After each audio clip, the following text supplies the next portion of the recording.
আসসালামু আলাইকুম প্রিয় দর্শক, আমন্ত্রণ সংবাদপত্র সংবাদ মাধ্যমগুলোর শীর্ষ সংবাদ নিয়ে বিশ্লেষণধর্মী অনুষ্ঠান ফ্রন্ট পেজে। আপনাদের সাথে আছি আমি বেনজির আহমেদ। আজকে অতিথি হিসাবে আমাদের সাথে আছেন হারুন জামিল, সভাপতি বাংলাদেশ পার্লামেন্ট জার্নালিস্ট অ্যাসোসিয়েশন, নির্বাহী সম্পাদক ঢাকা মিল।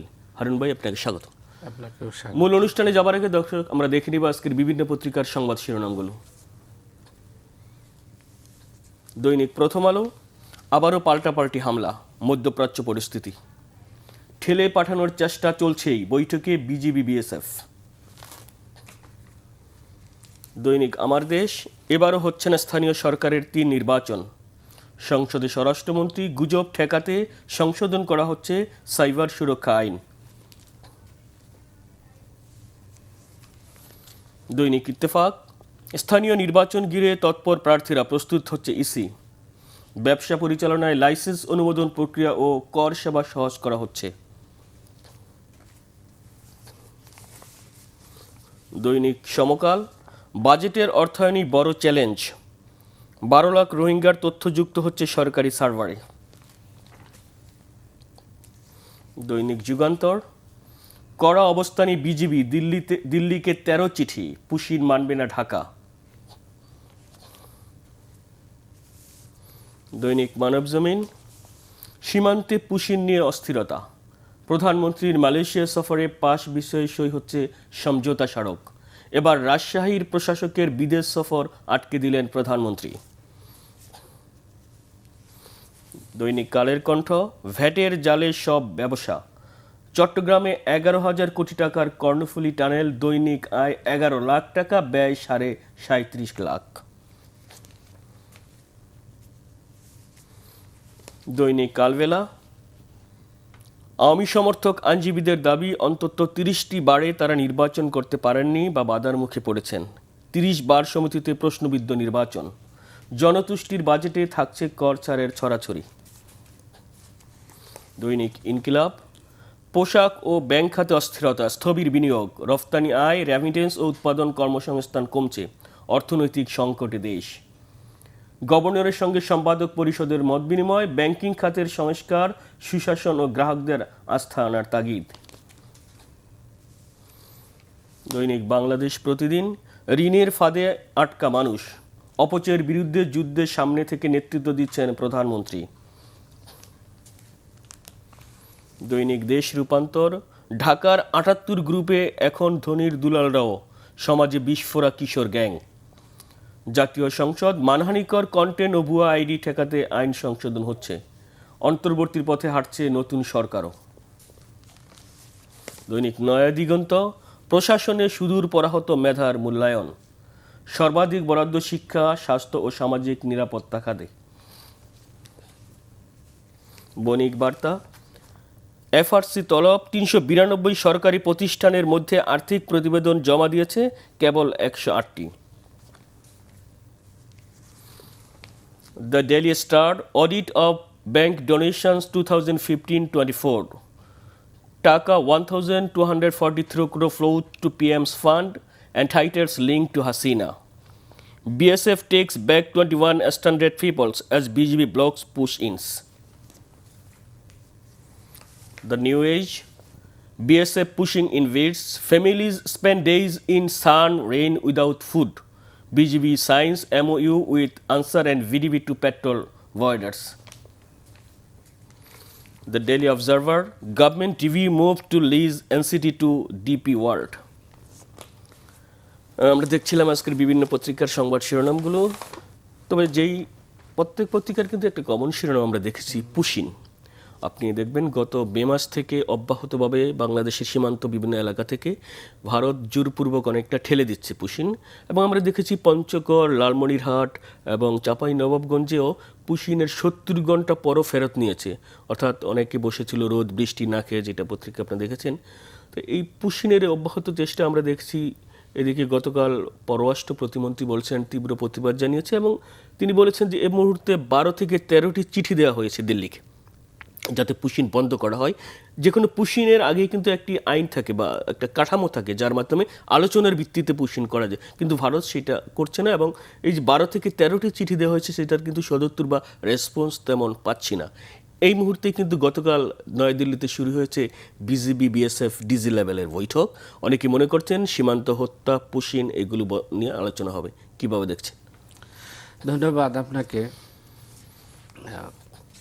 সঠিকভাবে বাংলাদেশের সংবাদপত্রগুলো আজকে আমরা যেটা দেখলাম যে অধিকাংশ জাতীয় পত্রপত্রিকায় পুশিনটাকে এবং নয়াদিল্লিতে বিজিবি বিএসএফের যে মহাপরিচালক পর্যায়ে যে বৈঠক সেটাকে হাইলাইট করা হয়েছে। ওদিকে এটা নিয়ে সংসদে আমাদের পররাষ্ট্র প্রতিমন্ত্রী বলেছেন ভারতকে পুশিন নিয়ে ইতিমধ্যে প্রায় 13টা চিঠি দেওয়া হয়েছে। দেখেন, বাংলাদেশে পুশিনের এই সমস্যাটা প্রথম দেখা দেয় যতদূর মনে পড়ে 1992-তে 92 সালে প্রথম ভারতের বিভিন্ন এলাকা থেকে বাংলাভাষী নাম করে এদেরকে সীমান্ত এলাকায় জড়ো করে বিভিন্ন জায়গা থেকে বাংলাদেশে পুশিন করার চেষ্টা করা হয়। তখনও কিন্তু আমাদের তৎকালীন বিডিআর, এখন যেটা বিজেপি, এটাকে খুব সিরিয়াসলি নিয়ে এইটাকে প্রতিহত করছিল।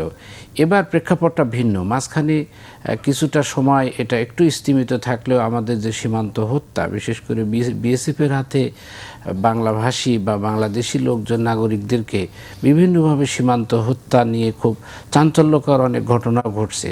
ফেলানি ইস্যুতে আমরা জানি যে সারা বিশ্ব বিবেককে এটা নাড়িয়ে দিয়েছিল।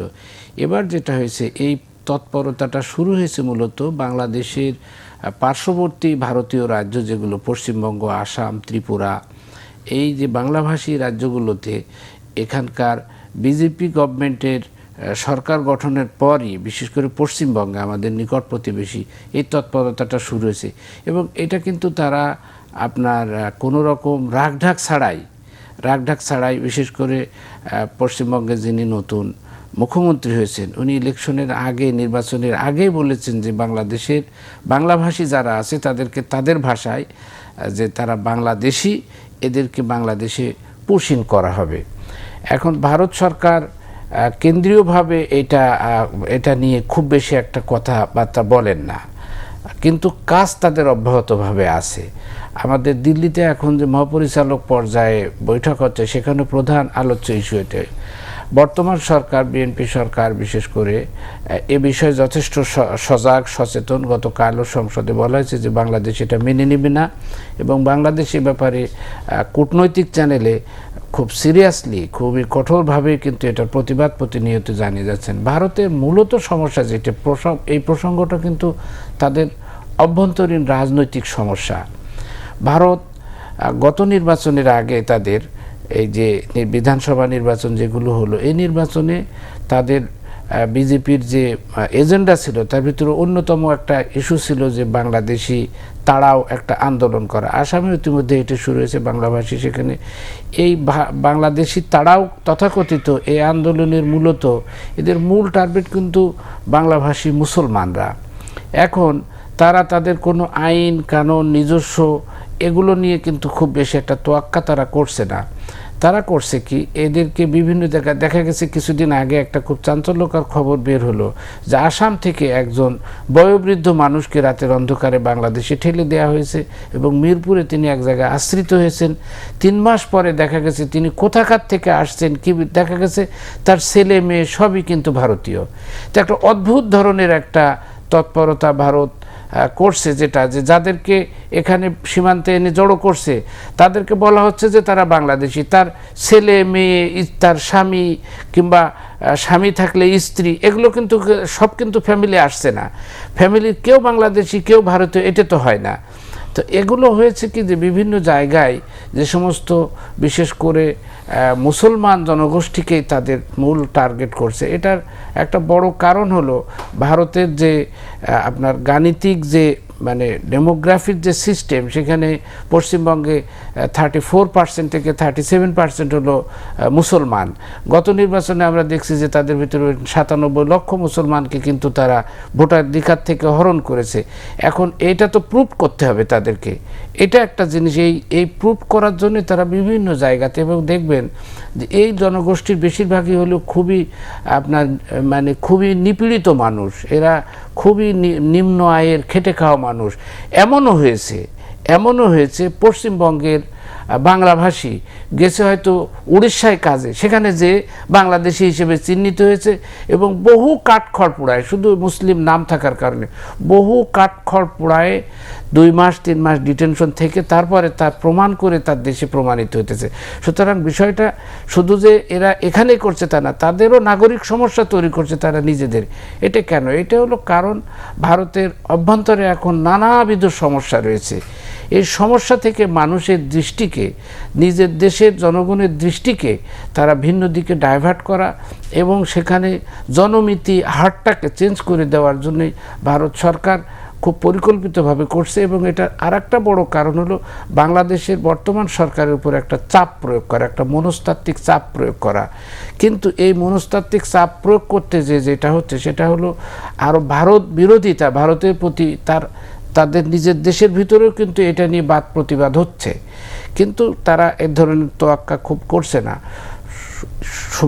সমস্যাটা হলো যে আমাদের সীমান্তে যাদেরকে জড়ো করছে, আমাদের বিশেষ করে আমাদের সীমান্ত রক্ষী বাহিনী বিজিবি এবং সীমান্ত এলাকার আমাদের বাংলাদেশি জনগণ বিজিবির পাশে রাত দিন, আপনি খেয়াল করবেন যে অতন্ত্র প্রহরীর মতো কিন্তু সীমান্ত পাহারা দিচ্ছে এবং যে কারণে এই পুশিন চেষ্টা কিন্তু অনেক ক্ষেত্রে জনগণও আপনার বিজিবির সাথে যোগ দিচ্ছে এবং আনসার বিডিবিও যোগ দিচ্ছে। সুতরাং ভারত এইটা চেষ্টা করলে যে বাংলাদেশে খুব বিপুল পরিমাণে কিন্তু আমাদের করতে পারবে না তারা, কিন্তু বাংলাদেশের যেটা যে আমাদের পরে যে একটা মনস্তাত্ত্বিক চাপ তৈরি করা এবং একটু সীমান্তটাকে অস্থির করে তোলা, এইটা ভারত করছে। এখন বাংলাদেশ সরকার খুব দায়িত্বশীলতার সাথেই এটা মোকাবেলা করছেন এবং এটা প্রতিবাদ যেখানে যাওয়ার দরকার সেখানে তারা প্রতিবাদ করছেন। বিষয়টা নিয়ে বাংলাদেশ হয়তো আরও ভাবছে যে বিষয়টা নিয়ে যদি আন্তর্জাতিক ফোরামে যেতে হয় বাংলাদেশ সেগুলো নিশ্চয় করবে, ভাবছে সরকার সেভাবে। সরকার তো ইতিমধ্যে খুবই অনমনীয় এবং দৃঢ়ভাবে এটা মানে অগ্রহণযোগ্য বলে প্রত্যাখ্যান করেছে। পশ্চিমবঙ্গের মুখ্যমন্ত্রী শুভেন্দু অধিকারী কিন্তু আপনার গতকাল পরশুদিন বলেছেন যে এর মধ্যে 5,000 জনকে পাঠানো হয়েছে, বিশেষ করে অবৈধ বাংলাদেশি যারা বাংলাদেশে পুশিনের, এবং 836 জনকে এখনও ডিটেনশন সেন্টারে রাখা হয়েছে। এবং এই শুভেন্দু আমরা দেখেছি এর আগেও কিন্তু আপনার বাংলাদেশ নিয়ে অনেক বিতর্কিত বক্তব্য দিয়েছিল, বিশেষ করে বাংলাদেশ এবং বাংলাদেশের মানুষ। এখন এই পুশিনকে কেন্দ্র করে আমরা দেখেছি অন্তর্বর্তী সরকারের সময় বাংলাদেশ ভারতের মধ্যে কিন্তু সম্পর্কের একটা ফাটল ধরেছিল অনেকটা, এবং এক্ষেত্রে ডিপ স্টেট সহ বিভিন্ন বিষয়গুলো নিয়ে সমালোচনা এসেছিল। তখন এই নতুন পুশিনকে কেন্দ্র করে দুই দেশের সম্পর্ক উন্নয়নে কি বাধা সৃষ্টি হবে? দেখেন, ভারতের পররাষ্ট্র নীতি তাদের নিজেদের ব্যাপার, কিন্তু তাদের পররাষ্ট্র নীতি তারা নির্ধারণ করে, এর সাথে ভারতীয় মিডিয়ার একটা বিরাট ভূমিকা থাকে। ভারতীয় মিডিয়ার যে এটা ভারতীয় পররাষ্ট্র মন্ত্রণালয়ের পররাষ্ট্র নীতির একটা প্রোপাগান্ডা সেল হিসেবে তারা সবসময় কাজ করে, যেটা আমাদের দেশের সংবাদপত্রগুলোতে এই চিত্র চোখে পড়ে না।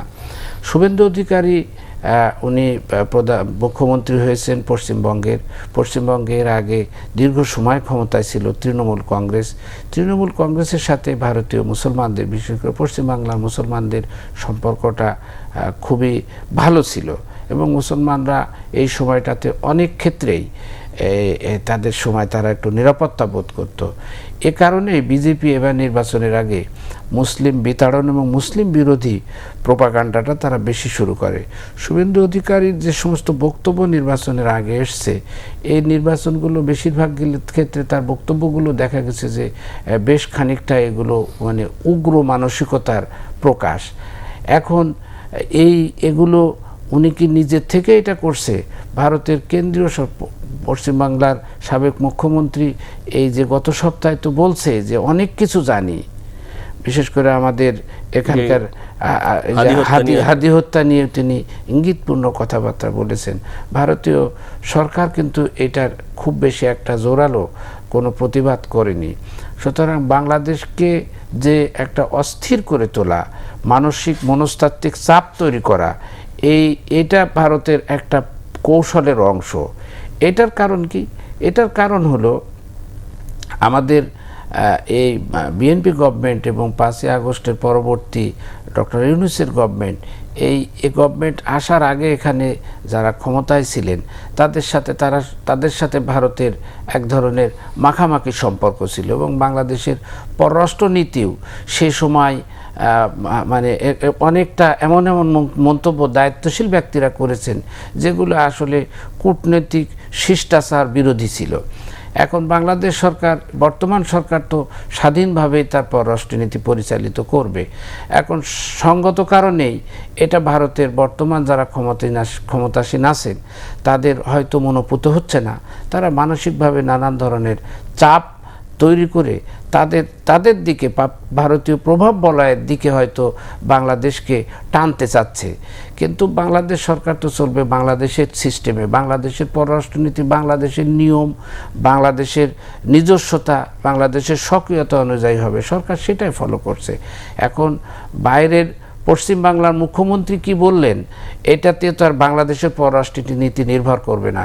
বাংলাদেশের স্বাধীন পররাষ্ট্রনীতি এবং বাংলাদেশের যে সবার সাথে কারো সাথে বৈরিতা না, সবার সাথে বন্ধুত্বপূর্ণ সম্পর্কই হলো বাংলাদেশের পররাষ্ট্রনীতির মূল কথা। এখন বর্তমান সরকার তো সেটাই ফলো করছেন। আমার ধারণা যতটুকু মনে হচ্ছে এইসব বিষয় নিয়ে সরকার আরও স্টেপ নেবেন। ইতিমধ্যেই সরকার খুবই খোলাসা করেছেন, পরিষ্কারভাবে সংসদে কথা বলেছেন, কূটনৈতিক পর্যায়ে বার্তা দিয়েছেন, নোট দিয়েছেন, চিঠি দিয়েছেন।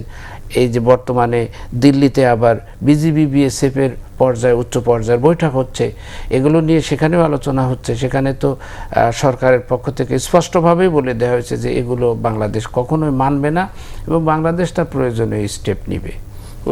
এবার আসি দেশের প্রসঙ্গে। টিআইবি, ট্রান্সপারেন্সি ইন্টারন্যাশনাল বাংলাদেশ, আপনি দেখেছেন গত রোববার একটা প্রতিবেদন দিয়েছে যেখানে তারা বলেছে সরকারের 100 দিনে 605 খুন হয়েছে এবং আইন শৃঙ্খলা পরিস্থিতি উদ্বেগজনক। যদিও পুলিশ সদর দপ্তর থেকে বলা হয়েছে 100 দিনে নয়, 2 মাসেই খুন হয়েছে এতজন, তবে বেশিরভাগই হচ্ছে ব্যক্তিগত সামাজিক কোন্দল। এবং সরকারের পক্ষ থেকে স্বরাষ্ট্রমন্ত্রী গতকাল সংসদে বলেছেন 2024-25 চেয়ে আইন শৃঙ্খলা পরিস্থিতি ভালো। টিআইবির এই প্রতিবেদন এবং আইন শৃঙ্খলা পরিস্থিতির এই অবনতি কীভাবে দেখবেন?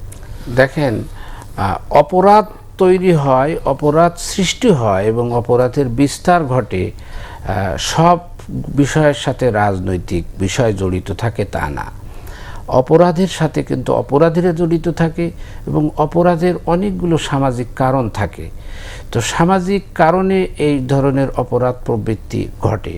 বিগত দিনগুলোতে আমাদের দেশের বর্তমানে অপরাধ প্রবৃত্তি বা অপরাধের তৎপরতা বাড়ার সবচেয়ে বড় কারণ হলো সামাজিক অস্থিরতা। অস্থিরতাটা কি? অস্থিরতা নানানভাবে মানুষের ভিতরে এনজাইটিনেস কাজ করে এবং সোশ্যাল অনেক বিষয়ে মানুষের ভিতরে আপনার ধৈর্যহীনতা। আপনি রাস্তাঘাটে যাবেন, দেখবেন যে 5 জন 2 জন 6 জন 7 জন লোক একটা ছোটোখাটো বিষয় নিয়ে জটলা করছে, গণ্ডগোল করছে। তো এগুলো আমাদের এই সামাজিক অস্থিরতার একটা কারণ। এটা যে সরকারের খুব বড় রকম যে মানে রাজনৈতিক ফেলিওর, এটা বলার সময় এখনো আসেনি। সরকার তো আসছে মাত্র 3 মাস। দ্বিতীয় কথা হলো আর একটা বড় প্রবলেম আমাদের এখানে, যেটার সাথে আমাদের আইন শৃঙ্খলা রক্ষাকারী বাহিনী জড়িত। আসলে 5 আগস্টের পরে আমাদের পুলিশের ভিতরে এক ধরনের মানে নিষ্ক্রিয়তা লক্ষ্য করা যাচ্ছে। এখনো ছন্দে ফিরতে পারেনি পুলিশ এবং পুলিশের ভিতরে মানে মোরাললেস একটা মনোবল একটা বাহিনীর ভেঙে গেলে যা হয়, এরই একটা কুপ্রভাব আমাদের সোসাইটিতে পড়ছে। সে কারণে এগুলো হচ্ছে। পাশাপাশি আমাদের যে অপরাধ প্রবণতা যেসব কারণে বাড়ে, এগুলো সহজলভ্যতাও এই অপরাধ প্রবণতার জন্য একটা মস্ত বড় দায়ী। এটা বেকারত্ব আছে, কর্মহীনতা আছে, আমাদের মূল্যবোধের অবক্ষয় আছে। এসব বিষয়গুলো একসাথে যদি আপনি একসাথে না করেন, তাহলে অপরাধ প্রবণতা কোনো সরকারের পক্ষে কিংবা একেবারে রাষ্ট্রের পক্ষে আইন চাপিয়ে দিয়ে তো আসলে অপরাধ প্রবণতা কমানো যায় না।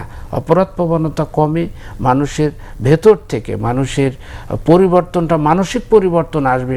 মানুষের একটা অর্থনৈতিক একটা দুরবস্থার ভিতরে মানুষ পড়ছে। তো সে অর্থনৈতিক দুরবস্থা সে মোকাবেলা করবে কিভাবে? এটা অর্থনৈতিকভাবেই তাকে স্বাবলম্বী করলে, যেখানে কর্মসংস্থানের প্রশ্ন, যেখানে কর্মহীনতার প্রশ্ন, সেখানে তো আসলে নীতি নৈতিকতার কথা দিয়ে কোনো লাভ হবে না। আবার যেখানে নীতি নৈতিকতার প্রশ্ন, মাননীয় প্রধানমন্ত্রী এই যে শহীদ রাষ্ট্রপতি জিয়াউর রহমানের এই যে শাহাদত বার্ষিকীর সময় উনি একটা কথা বলেন যে ছোটোবেলায় কীভাবে মূল্যবোধ ওনাকে শেখানো হয়েছিল। তো এই মূল্যবোধের অবক্ষয় আমাদের সমাজে বেশ কিছুদিন ধরে হয়েছে। আর বিগত সরকারেরগুলোতে এটা সামাজিকভাবে এর একটা মহামারী আকারে গেছে। সরকারের নজর ছিল পলিটিক্যাল আপনার এইগুলো কর্মসূচিগুলোর দিকে বেশি, এবং দমন পীড়ন, হিংসা, ঘৃণা। আপনি ঘৃণার চর্চা করে তো একটা সমাজে মানে এখান থেকে তো সুফল আশা করা যাবে না। আপনাকে যখন আপনি ঘৃণা বিদ্বেষের চর্চা হবে সমাজে খুব বেশি, সেখান থেকে মূল্যবোধের ফুল তো ফুটবে না। এগুলোর এর সাথে সামাজিকভাবে সব শ্রেণী, পেশা এবং আমাদের সবার দায়িত্ব আছে এক্ষেত্রে। গত 6 মাসে পুলিশের উপর 283টি হামলা হয়েছে। আমরা দেখেছি অনেক জায়গায় পুলিশের উপরে হামলা করা হচ্ছে। বিশেষ করে আপনি দেখবেন যে কিশোর গ্যাংয়ের উৎপাত কিন্তু থামানোই যাচ্ছে না। রাজধানীর মোহাম্মদপুরে আপনি দেখেছেন একের পর এক কিশোর গ্যাং, এবং যে পত্রিকার একটা রিপোর্ট হলো 78টি আপনার কিশোর গ্যাং, এবং যে বেশিরভাগই ধনীর দুলালরা। তো আমরা দেখছি সরকারের পক্ষ থেকে তো বিভিন্ন পদক্ষেপ নেওয়া হচ্ছে বিভিন্ন জায়গায়, তারপরও কেন এগুলো পারা যাচ্ছে না? আমাদের তরুণ প্রজন্মের মানসিকতাটা অনেক চেঞ্জ হয়ে গেছে। এখন তরুণ প্রজন্মের মানসিকতা আগের যে ধারাবাহিকতায় ছিল সেগুলো নেই। এর একটা আমি একটু আগেই বললাম আপনাকে যে এর একটা বড় জিনিস হলো অপরাধ প্রবণতা তৈরি হয়, এবং অপরাধ করার যে উপকরণগুলো তার সহজলভ্যতাটা একটা বড় কারণ। এরপরে পারিবারিক অশান্তিও এই বাচ্চা কাচ্চাদের উপরে, ইয়াং ছেলেপেলের উপরে প্রভাব পড়ে। এখন বাচ্চারা তো শিক্ষা ব্যবস্থার একটা অনেক বড় কুফল রয়েছে। আমরা পড়ছি যে পরের দুঃখে কাঁদবো আমি, হাসবো সবার সুখে, নিজের খাবার বিলিয়ে দেব অনাহারীর মুখে। শিক্ষা ব্যবস্থা থেকে এ ধরনের নৈতিক, জসীমউদ্দিনের লেখা, শিক্ষা ব্যবস্থা থেকে এ ধরনের নৈতিক যে মানে নৈতিকতা গঠন, মনন গঠনের এই জিনিসগুলো অনেক আগেই আসলে বিদায় নিয়েছে। এখন আপনি যদি এই তরুণ সমাজের মন মানসিকতাকে আপনি ফিরায় আনতে চান, দ্বিতীয় কথা হলো আর একটা বড় প্রবলেম হলো যে ডিভাইসের সহজলভ্যতা। সারাদিন বাচ্চারা মোবাইল দেখে, বাবা মা ব্যস্ত থাকে। তো এই মোবাইল দেখতে দেখতে কোন কন্টেন্ট আসে তার সামনে, তো বাবা মা খবর রাখে না, স্কুলের শিক্ষকরা খবর রাখে, এটা রাখে না। একটা দেশটা কোথায় চলে গেছে, মানে আমাদের তরুণ সমাজের, বিশেষ করে তরুণ সমাজের কি এখন তো বয়স্ক মানুষেরও দিনের সময়ের একটা বড় অংশ ডিভাইসগুলোতে চলে যায়। তো ডিভাইসগুলোতে ইনপুট হচ্ছেটা কি, সেখানে আমাদের মনে হয় মনোযোগ দেওয়ার দরকার বেশি। তাহলে এটা থেকে আসলে যদি ফেরানো যায়, যদি আপনি এই আপনার যে সমস্ত সহজলভ্য যে জিনিসগুলো আছে, এর সাথে সাথে সীমান্তর ওপার থেকে আমাদের মাদক আগ্রাসন আছে, মাদক আগ্রাসন দিয়েও আমাদের তরুণ সমাজকে বিভ্রান্ত করা, নষ্ট করে ফেলার একটা বিরাট সুদূর প্রসারী চক্রান্ত, ষড়যন্ত্র অনেক আগের থেকেও এটা এখন আরও বেড়েছে। এটা দূর না হলে এটা রাতারাতি ফলাফল সম্ভব না। স্বরাষ্ট্রমন্ত্রী কিন্তু গতকাল সংসদে বলেছেন গুজব, ভুয়া কন্টেন্ট ঠেকাতে সাইবার সুরক্ষা অধ্যাদেশ সংশোধন করা হচ্ছে। এটা কিভাবে দেখবেন? এটা আমিও দেখছি, আপনি দেখছেন পত্রিকায়। গুজব ছড়ানোর ক্ষেত্রে সবচেয়ে বড় জিনিস, আপনি গুজব আসছে কেন? আপনি তথ্যের যদি সহজলভ্যতা না থাকে, তথ্যের প্রাপ্তি যদি নিশ্চিত না করা যায়, তাহলে গুজব তৈরি হবেই। আমাদের সংবাদপত্রগুলোরও আপনার অবয়ব চেঞ্জ হয়েছে। সংবাদপত্রগুলোর আপনার এখন তো সংবাদপত্র প্রথাগত সংবাদপত্র না। সংবাদপত্রের একসময় সবচেয়ে বড় ভূমিকা ছিল জনমত গঠনে। এখন সংবাদপত্র জনমত গঠনে কতটা কার্যকর, এ নিয়েও গবেষণা হওয়া দরকার। সংবাদপত্র জনমত গঠনে এখন কি আগের মতো এরকম কার্যকরী? কারণ কি? কারণটা তো আপনাকে এই জায়গায় তৈরি হয়েছে, চলে আসছে সোশ্যাল মিডিয়া। তো সোশ্যাল মিডিয়া তো মূলধারার সংবাদপত্রগুলোকে, মূলধারা গণমাধ্যমকে তো আপনার এটা চ্যালেঞ্জ ছুড়ে দিয়েছে। তো এখন প্রত্যেক দিন প্রতিনিয়ত কন্টেন্টগুলো আসছে, বিভিন্ন ধরনের তথ্য ছড়িয়ে পড়ছে। তো এই তথ্যগুলো মোকাবেলার ক্ষেত্রে সরকার আইনগত পদক্ষেপ নিচ্ছে। যদি ফ্যাক্ট চেক করে যদি মনে হয় যে এটা ভুয়া, অবশ্যই সেটা সরকার পদক্ষেপ নেবে। তবে আমার মনে হয় যে তথ্যের সহজলভ্যতা এবং সঠিক তথ্য নিশ্চিত করাও একটা বড় জিনিস, বড় বিষয়। আমাদের দেশে মানুষ গুজব বিশ্বাস করে কেন? গুজব বিশ্বাস করে, গুজবের বিপরীতে যেটা আছে, আপনাকে তো সঠিক জিনিস তো, মানুষের তথ্যের চাহিদা তো আপনি এটা তো আইন দিয়ে ঠেকাতে পারবেন না। আপনি যত আইন দিয়ে তথ্যের চাহিদা ঠেকাতে যাবেন তত এটা আরও ডালপালা মেলবে। এই জন্যই আপনার আধুনিক বিশ্বে কি করা হয়, আধুনিক বিশ্বে কিন্তু তথ্যের প্রবাহটা নিশ্চিত করা হয়। এখন এক্ষেত্রে আমাদের দেশে প্রবলেম হলো, আমাদের গণমাধ্যমগুলো এই বিগত দিনগুলোতে ন্যারেটিভ তৈরি করার এক ধরনের সাংবাদিকতা আমরা দেখছি, যে সরকারের মন মানসিকতা আমাদের গণমাধ্যম কর্মীদের মানসিকতার ভিতর যেটা থাকে সেটা পাঠকের উপর চাপায় দেওয়া হয়, পাঠকের মানসিকতাকে সেটা আমরা বুঝিনি। এভাবে আমরা এক ধরনের ন্যারেটিভ বয়ান তৈরি করার সাংবাদিকতা আমরা বিগত দিনগুলোতে করছি। এর থেকে বের হয়ে আসতে গেলে আপনাকে সঠিক এবং সত্য তথ্যটা আপনাকে তুলে ধরতে হবে। সেক্ষেত্রে আমি মনে করি যে গণমাধ্যম কর্মীদের আমাদের দায়িত্বটা অনেক বেশি। মানুষ যখন দেখবে যে এটা সত্য, তখন গুজব কিংবা এই অপতথ্যর এর বিস্তৃতি কমে আসবে। আর না হলে শুধু আইন করে এটা করা যাবে না। ওকে হারুন ভাই, আমরা অনুষ্ঠানের এক শেষ প্রান্তে, আপনাকে ধন্যবাদ। ধন্যবাদ। প্রিয় দর্শক, ফ্রন্ট পেজ আজ এ পর্যন্তই। আগামীকাল দেখা হবে ঠিক একই সময়ে। ভালো থাকুন, সুস্থ থাকুন, শুভ সকাল।